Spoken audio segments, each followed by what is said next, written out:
घाटशिला उपचुनाव में भारतीय जनता पार्टी की करारी हार होने वाली है। ये बीजेपी देश भर में सांप्रदायिक ध्रुवीकरण के माध्यम से जनता को हमेशा गुमराह करते रही है।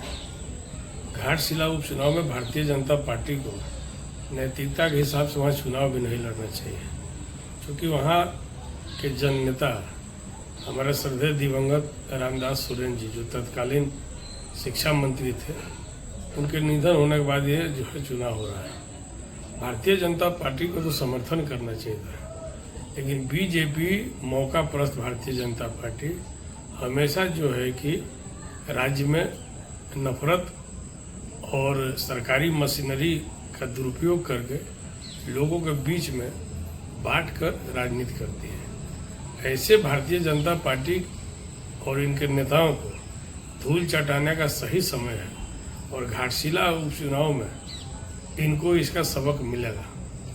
आज आदिवासी के सबसे बड़े जननायक जो काला हीरा के नाम से सुप्रसिद्ध थे, वो अपने विद्यमान प्रतिभा के धनी व्यक्ति थे। आज बाबा कार्तिक उरांव का जन्म जयंती भी है, हम उनको सादर नमन करते हैं। लेकिन हम बीजेपी से पूछते हैं कि आपके वंशावली में कई ठो जननेता हैं, एक भी ऐसे जननेता नहीं है जो आदिवासी के नायक हो सके।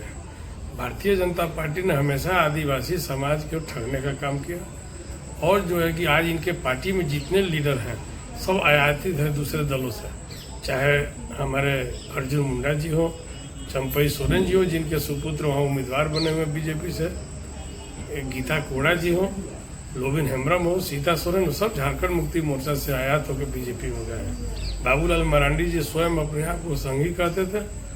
भाजपा ने उनको जब सड़क पर ला दिया तो अपनी पार्टी झारखंड विकास मोर्चा बनाई और वो बोलते थे कि हम कुतुब मीनार से कूद जाएंगे लेकिन कभी भाजपा में नहीं जाएंगे। और अंततः फिर भाजपा ने उनको हायर किया।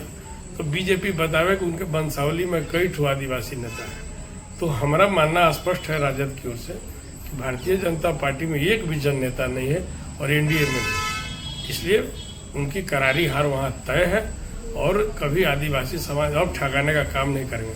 कारण है कि जब से महागठबंधन के मुखिया हमारे हेमंत सोरेन जी बने हैं, अति लोकप्रिय हुए हैं, पूरे देश में आदिवासियों के एक नायक के रूप में उभरे हैं और 6 वर्ष के शासन में, जबकि द्वितीय बार मुख्यमंत्री हैं राज्य के, एक भी एंटी इनकम्बेंसी के खिलाफ में नहीं आया। जब जनता का एक भी एंटी इनकम्बेंसी नहीं आया तो भारतीय जनता पार्टी को वहाँ वोट कहाँ से मिलेगी।